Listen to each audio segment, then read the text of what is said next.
So hi everybody, Ian Boswell here. I actually had a friend the other day contact me on Steam and he said that he'd watched all of my videos and there was one question that still came to his mind that was really bugging him, and I said I'd be doing more Bioshock Infinite videos in this because people really like this for some reason on my channel, me just trying to explain stuff about the plot, because for some reason I just seem to know a little bit more about interdimensionality than most people. I don't know why that is. I guess because I've been writing a lot of interdimensional fiction recently. I've been writing sort of a series of stories. And a lot of my games take place in universes that are alternate dimension, alternate reality and stuff. So maybe I just have a better handle on this than most people. So I'm going to try and explain this a little bit to those people out there who just cannot seem to fathom why, okay, Comstock is you, the player. You become Comstock. I don't mean to say that, you know, Comstock is an alternate reality version of Booker. Comstock is you, okay? I'm gonna try and say this again. Comstock is you. I've said that many times. All the events that you went through in the game, that eventually leads to the formation of this guy right here. Not him as he is right now, though. He's a different variant, because he's maybe you from an alternate reality or something at this point. But eventually he will be, or you. Sorry, I'm not. He will be you. You will be him. And maybe I'm not getting at this right. You've turned into this guy already. I mean, this has happened. You've played through if you were to go forward in your timeline, you'd eventually become this guy. But that's if your timeline was linear, and you simply lost your child, and then you eventually went through a portal, and then went back in time slightly to an alternate reality and tried to rescue your kid from yourself, because you sold it to a man named Comstock, so you became the Comstock. And why would you do any of this? And a lot of people are like, well, this doesn't make any sense. How does, a moment of religious, whatever, baptism cause a person to become so insane, blah, blah, blah? What would cause him to change his identity and all this stuff? No. You don't understand. Baptism in this case is not necessarily the act of being baptized, but actually him walking from one reality to another. And the very first thing they tell you in the game is that the mind will create its own reality to try to make sense of things. So this Comstock, okay, in his delusion, has essentially created his own reality. And notice how young he is. Okay, he's very young. He doesn't have too many gray hairs yet. He's starting to go gray, but he's not full-on gray Comstock yet. And you might say, well, that's because Liz is young and all that stuff. Okay, yeah, but why is he rapidly aging? Why is this happening? We see wrinkles in his face and stuff like that, and then later when we see him, he's way older than that, okay? So why is it? I'm trying to cut around this playthrough video I did, and find exactly where he was at, where he was old looking. Yeah, there. Okay, so I just passed it. So why does he look like this? Okay, so why is Comstock this old looking and stuff? And we get a video, we get an audio recording, okay, on the ship, and the audio recording clearly states that Comstock was rapidly aging due to his exposure to the machine. Okay.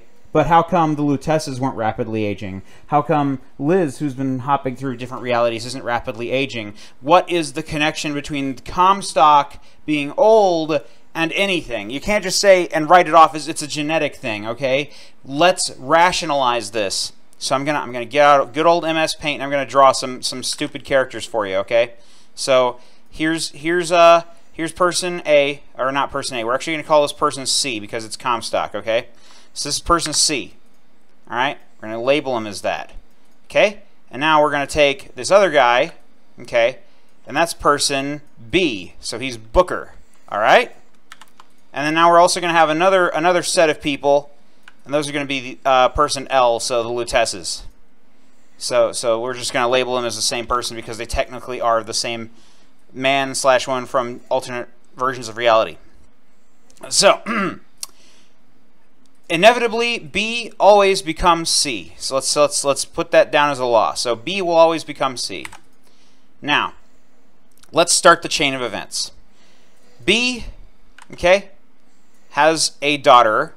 So we've got the package. Okay, we're gonna just call her the package, little baby. Okay, so that's gonna be basically Liz. I don't want to call her. Well, I'll just say Liz. So not to get her confused with Lutesses. So Booker has Liz. He had a baby. That happened. He had the battle Little Bighorn and all these memories and stuff, which are of course also C's memories. Okay, because remember he was putting himself in the Hall of Heroes, which was pissing off Slade. It's like, why would you call yourself a hero? You weren't in any of these wars, but he was.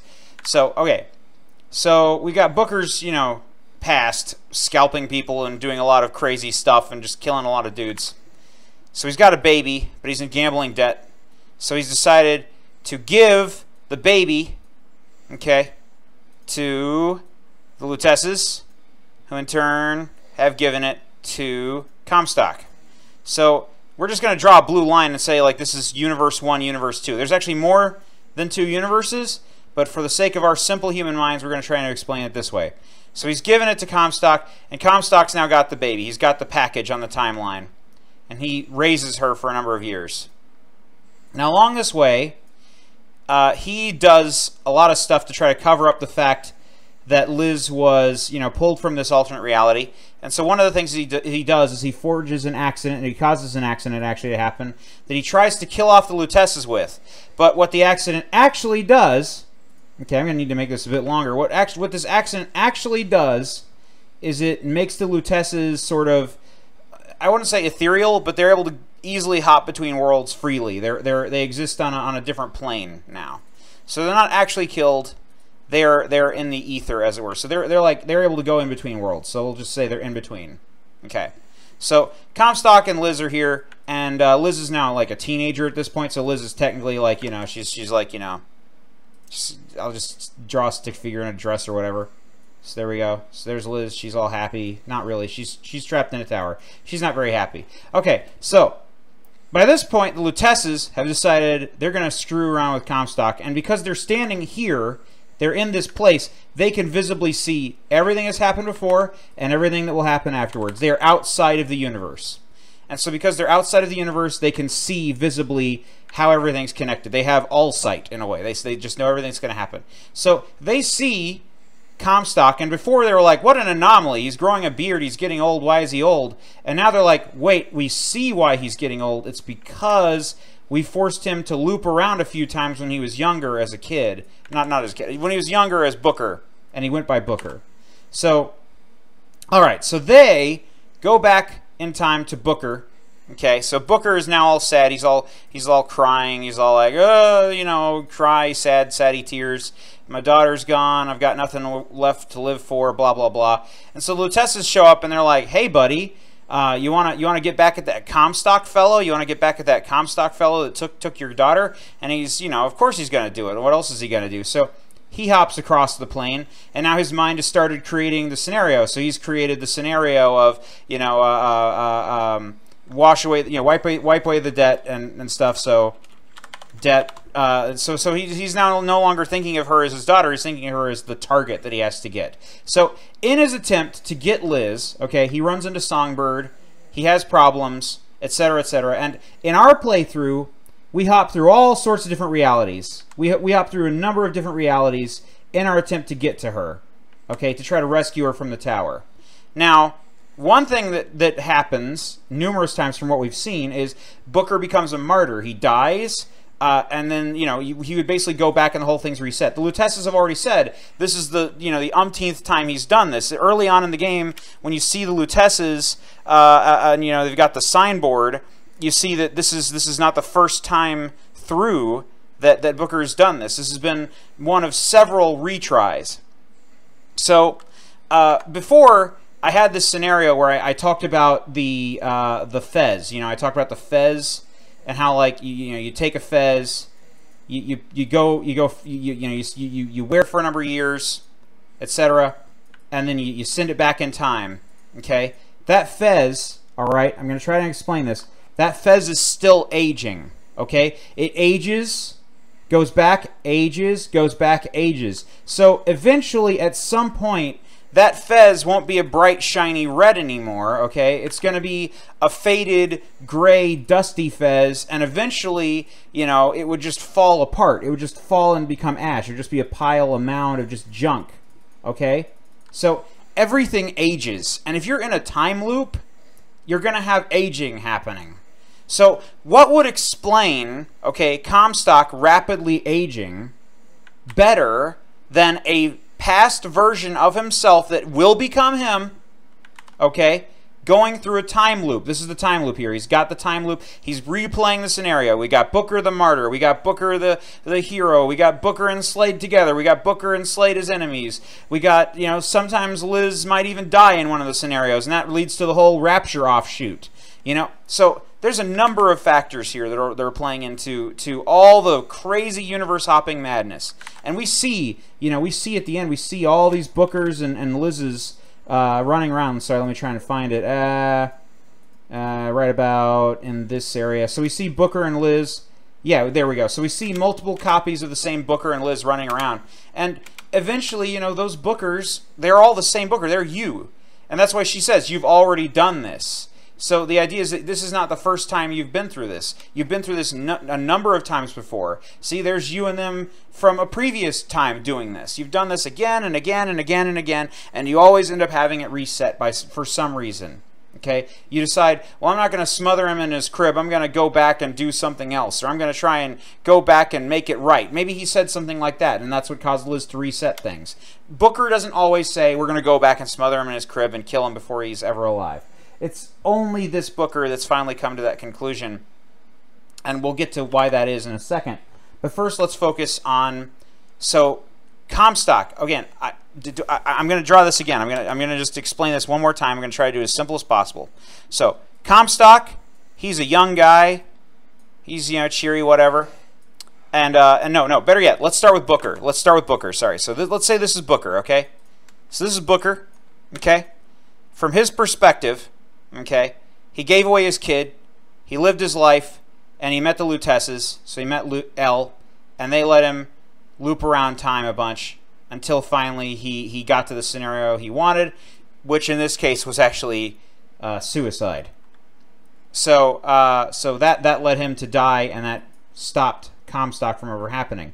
But in one of these many scenarios, and there are many branching out Bookers, there's some Bookers where he died, there's some Bookers, like I said, you know, there's the martyr Booker, there's the other Bookers. There are lots of, I'm sure, times when he died.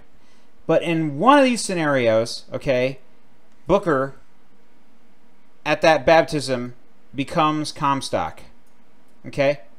So, now, that Comstock, all right, maybe he was a bit younger at first. Maybe there wasn't much of an aging process from here to here. You know, what's that? Maybe a couple of years, tops. We're talking maybe a decade or two tops. He's not going to get a white beard.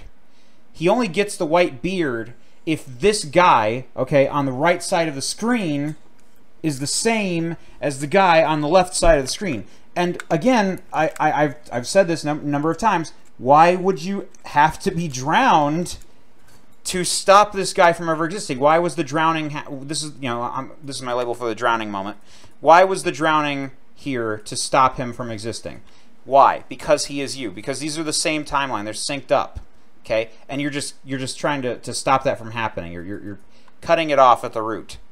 But the reason he didn't just age a couple of years is because, again, he's always you. You always become Comstock. So because of this time loop, Booker's been aging for decades. He's been through this loop so many times that he's actually gotten white hair and a beard.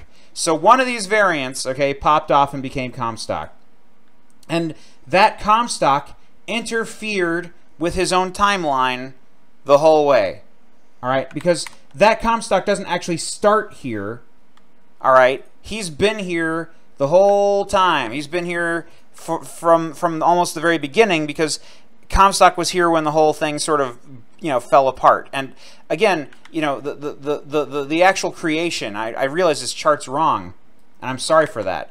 The actual creation process is a lot sooner than I've been labeling it as. It's actually like you got Booker and Comstock, and they're almost synced up. They're almost at the same point in time. Okay, and this is where we have the time loop happen a whole bunch.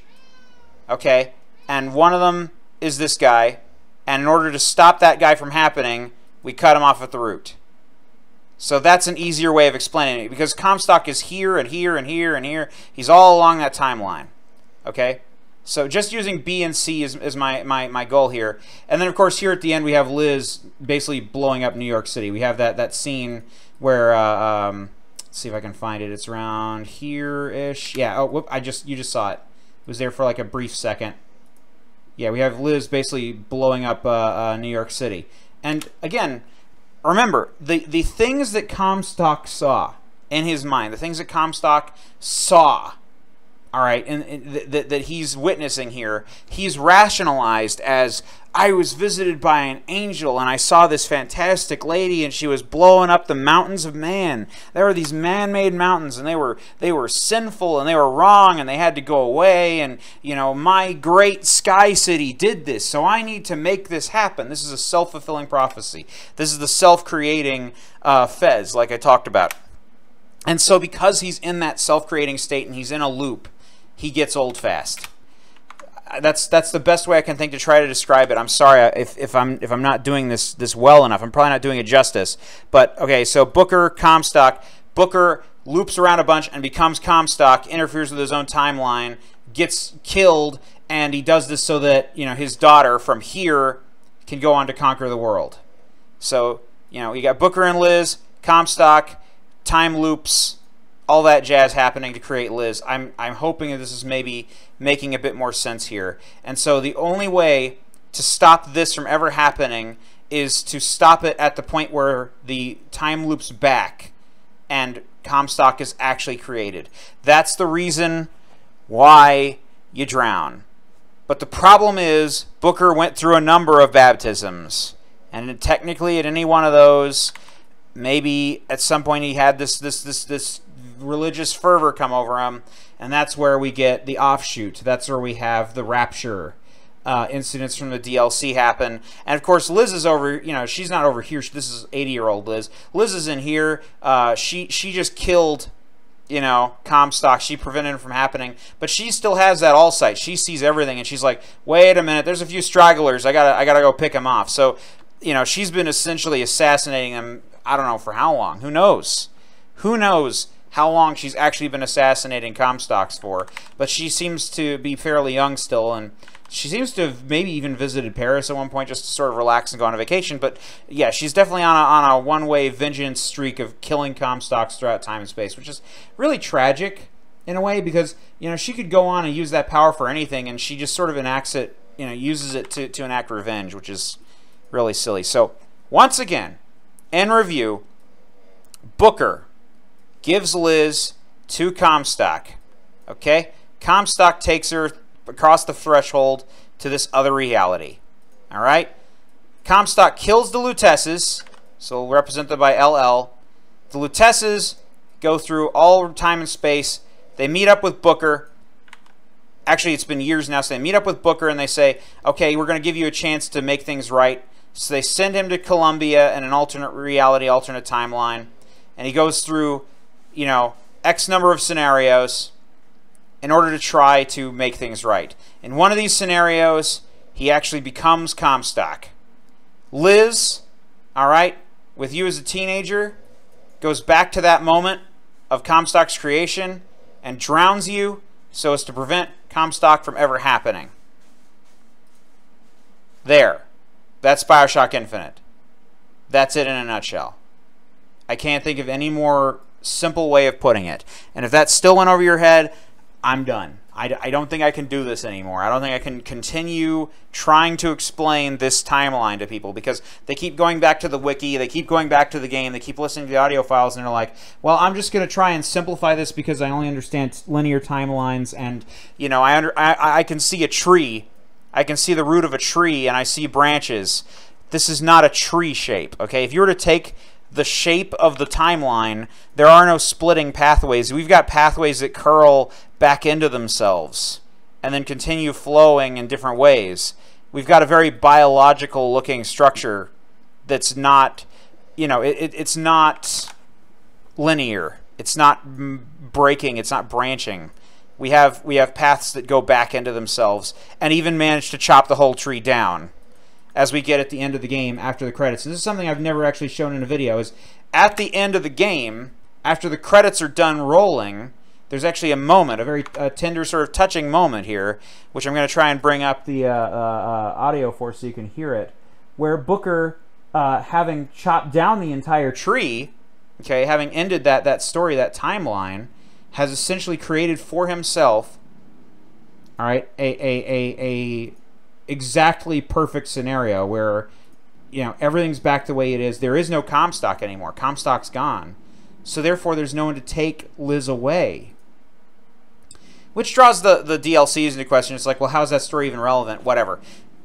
The point is, if you take everything that's happened and all this stuff and even future Liz dying and everything into account, at least here we have the scenario. This is the ultimate scenario where the tree has chopped itself down. There is no linear, you know, pathways. Anything else is, you know, it's all just gone. It's all thrown under the bus. The entire plot of the game never happened. It's kind of sad because it's like it's questionable as to, was there even meaning in the game, because we only looked at an alternate history timeline that never existed in the first place.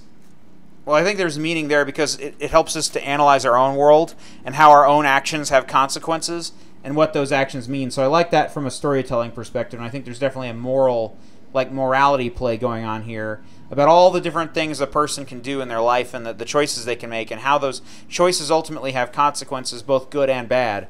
And that, you know, one person's negativity is another person's positivity, etc. I'm just trying to buy time here because I'm waiting for the video to get to the end part. Almost there. Go away, flickering Steam messages. All right, so we're gonna get up. There we go. Anna. So Anna. Okay, at this point, will not have been taken away. She's behind that door. Booker's young. Is that you? And he's got Anna. Now, whether Booker's consciousness from the drowning went to this point or what isn't significant and doesn't really matter, because that's all questions for philosophy. Where does the mind go when we die, etc.? Who knows? But what we can, you know, infer from this, and what we can say is that ultimately there has been a positive outcome, which is that he's still got his daughter, and he doesn't have anybody to sell her to because the buyer is gone. The buyer, which would be a future variant of him, is dead. So, Booker and Anna are united. And that's the good ending. Bye-bye, everybody. Hope this video helped explain something, maybe.